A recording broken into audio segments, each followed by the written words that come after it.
কে ভাস বেঙ্গল পড়েছে বলে মনে হচ্ছে, বা এখন নির্বাচনে কে একটু এগিয়ে আছে? কে আসবে জানি না। লোকেরা কি বলছে? কেউ বলছে কংগ্রেস আসবে, কেউ বলছে কংগ্রেস আসবে। আপনার কি মনে হয়? কংগ্রেস আসছে, কংগ্রেস আসছে, আসছে। 10 বছর হয়ে গেল, তাই এলডিএফ অনেক ভালো কাজ করেছে, তাই আমার মনে হয় যে ওনাদেরই আবার আসা উচিত। গরিবদের ঘর দিয়েছে, চিকিৎসার জন্য সাহায্য করেছে, এরকম অনেক অনেক ভালো কাজ করেছে এই কংগ্রেস। 10 বছর তো সুযোগ দিলেন। 10 বছর দিয়েছে, এবার ওরাই আসুক। কংগ্রেস চাই না। চাই না। কেন? আরে ওরা এলে তো ওরা থামিয়ে দিবে। এবার ভিএস অচ্যুতানন্দন আসছে, ইনারাকে এবার আসতে হবে। পিনারাই ভালো কাজ করেছে। ভালো কাজ করেছে। আজকে নির্বাচনে কে এগিয়ে আছে? কে জিতবে বলে মনে হয়? এলডিএফ নাকি ইউডিএফ? বিজেপি। আমাদের এখানে গতবার ম্যাক্সি জিতেছে, এবারেও ম্যাক্সি দাঁড়িয়েছে। আমার তো ওকে একজন ভালো লোক বলেই মনে হয়েছে। কে ভালো লোক? ম্যাক্সি। ম্যাক্সি কোন পার্টি? এলডিএফ।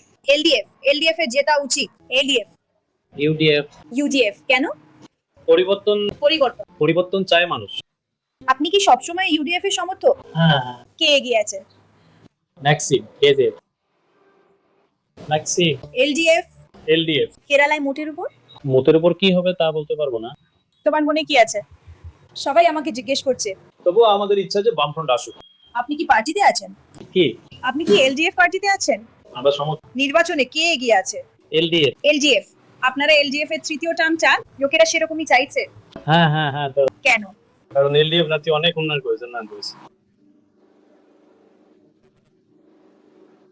রাস্তা, ব্রিজ, সবকিছু। আর মানুষ আবার তৃতীয়বারের জন্য এলডিএফ এর নেতৃত্ব চায়।